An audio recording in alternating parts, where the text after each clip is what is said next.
Hi guys, I'm sorry I'm not here to be with you for this lesson today, but I made this screencast so that I could kind of walk you through what I would be doing with you if I was there. So here's our haiku page and here's our agenda, which you needed to go to in order to watch this screencast. You've already done your seat work, your quick write, and the quick write was geared specifically to get you thinking about some issues that you have an opinion on that might be potential editorial topics for you as you move forward. Now we're looking here at this part of the agenda for the day. I want to do some review with you right now of the guiding questions and the signal words, and then you're going to move into the independent practice portion of the lesson. So let's start with our review. We started the unit looking at our first reading workshop, which was this one. And the teaching point was to remind you that a good editorial reader doesn't just let it wash over them and accept what's said, but you question and you consider alternatives and you make up your own mind. And so we started with these three guiding questions. What's the issue?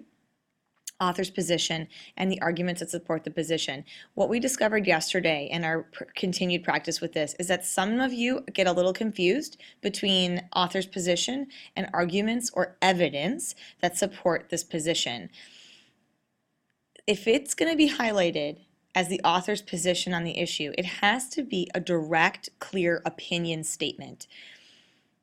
Of course, arguments and evidence that support this position are going to sound like the opinion because they're specific evidence that has been selected, handpicked by this author to back up what they think.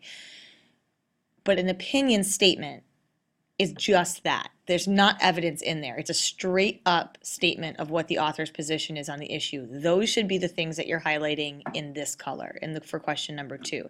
Separate out the things that are just evidence backing up that opinion, arguments that are used to support that opinion. Okay?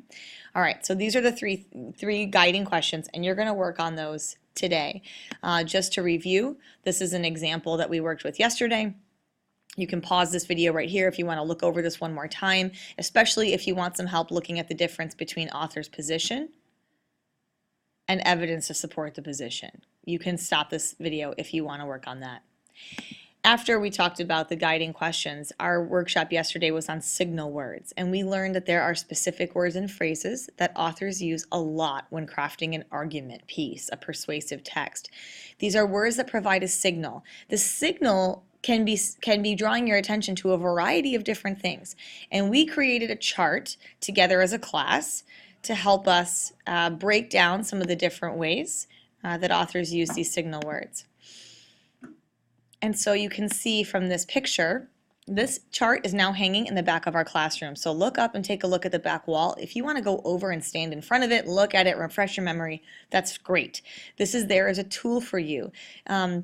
These are the things that we discovered in our reading yesterday, that these are signal words on the left and what they are communicating to you as a reader on the right. So if you need a refresher, please go back and look at that chart. Use these tools to support your learning.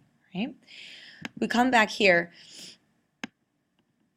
and I want to just briefly refresh your memory of the work that we did on uniforms benefiting students. And on the right-hand side, you can see the different meanings and the explanations of these signal words. And as I click through, you can refresh your memory of what we discussed and what these signal words are signaling.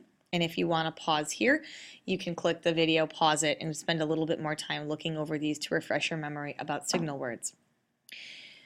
So going back to haiku, what I want you to do today is I want you to choose one of the editorials that's in a file in the front of the room. Remember that green is a more accessible text. Those are usually shorter, and the way that they're written is a little bit more straightforward. Blue is going to be about grade level, about looking at a kind of medium level of challenge, and then black is going to be a more sophisticated writing style, maybe some vocabulary that you're not familiar with, and it's a more challenging read. Pick the one where you think you can be successful and you'll be interested in.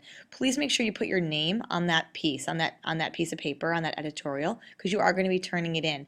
This is a formative check-in for me to see how well you understand those three guiding questions, your ability to identify evidence in the text that lets you know what the issue is, what the author's position on the issue is, and the supporting arguments and evidence that that author is using to back up their claim and their opinion. I also want to see What do you understand about signal words? In a brand new piece, can you start to notice signal words that authors are using? And are you able, as it says right down here, it's asking you, not only do you highlight the signal word, but you're going to write margin notes right next to that signal word that you highlight. Write a note to me telling me what that word or phrase is signaling to you as a reader. Okay? When you're done with this, I want you to turn it in to your substitute and he's going to hold on to it for me so I can take a look at it over the weekend and see how you're doing with these skills so far. I strongly encourage you to take your time and not rush through this. Do the very best work that you can. Imagine this was an assessment and show me what you're thinking. But really take risks and put out what you think so I can see what you got. All right, I miss you guys. Have a good one. Bye.